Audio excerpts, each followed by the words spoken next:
ከ40 በላይ የመራቢያ ምግቦች። ከ40 በላይ እና ለማርገዝ እየሞከሩ ነው?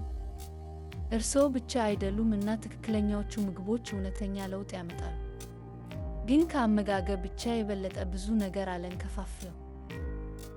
ከ40 በላይ ለሆኑ መራባት ምርጥ አመጋገብ። ሙሉ እህሎች። በጤፍ የኢትዮጵያ ኃይል እህል ጀምር። በብረት እና በካልሲየም የበለጸገ ነው። ለስነ ተዋልዶ ጤና ሁለት ቁልፍ ንጥረ ነገሮች። ለተጨማሪ ፋይበር እና ጉልበት ገብስ ማሽላ ወይም ማሽላ ይጨምሩ። ጥራጥሬዎች እና ጥራጥሬዎች። ሽሮ ይወዳሉ ወይስ ምስር ወጥ? መልካም ዜና! ሽምብራ እና ምስር ለጤናማ እንቁላል እና ለሆርሞን ሚዛን ወሳኝ በሆኑ ፎሌት እና ፕሮቲን የታሸጉ ናቸው። ለውዝ እና ዘሮች። በአመጋገቦ ውስጥ ጥቂት የሱፍ አበባ ዘሮች፣ ሰሊጥ ወይም ናይጀር ዘሮች ይጨምሩ። እነዚህ ጤናማ ቅባቶችን እና ጠቃሚ የመራባት ንጥረ ነገሮችን በተለይም በጾም ወቅት ይጨምራሉ። ወተት እና ጾም።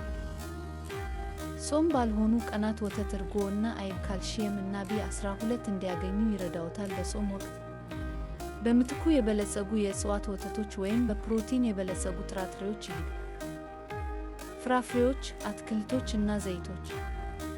ወደ ሳህኖ ተጨማሪ ቀለም ያክሉ።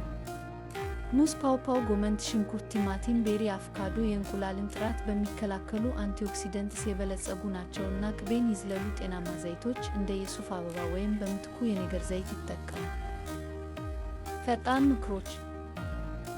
በተጠበሰ ሽምብራ ላይ መክሰስ። በየቀኑ የተጠናከረ የአትክልት ወተት ይጠጡ። ቀስተ ደምና አትክልት ብላ። ጾም ባልሆኑ ቀናት እንቁላል ወይም ዓሳ ይጨምሩ። ምግብ ኃይለኛ ነው፣ ነገር ግን ከ40 በላይ ከሆኑ እና ለመፀነስ እየሞከሩ ከሆነ የመራባት ልዩ ባለሙያን ማነጋገር አይጠብቁ። በአዲስ አበባ ኢትዮጵያ ብዙ ክሊኒኮች እና የወሊድ ስፔሻሊስት ለመርዳት ዝግጁ ናቸው።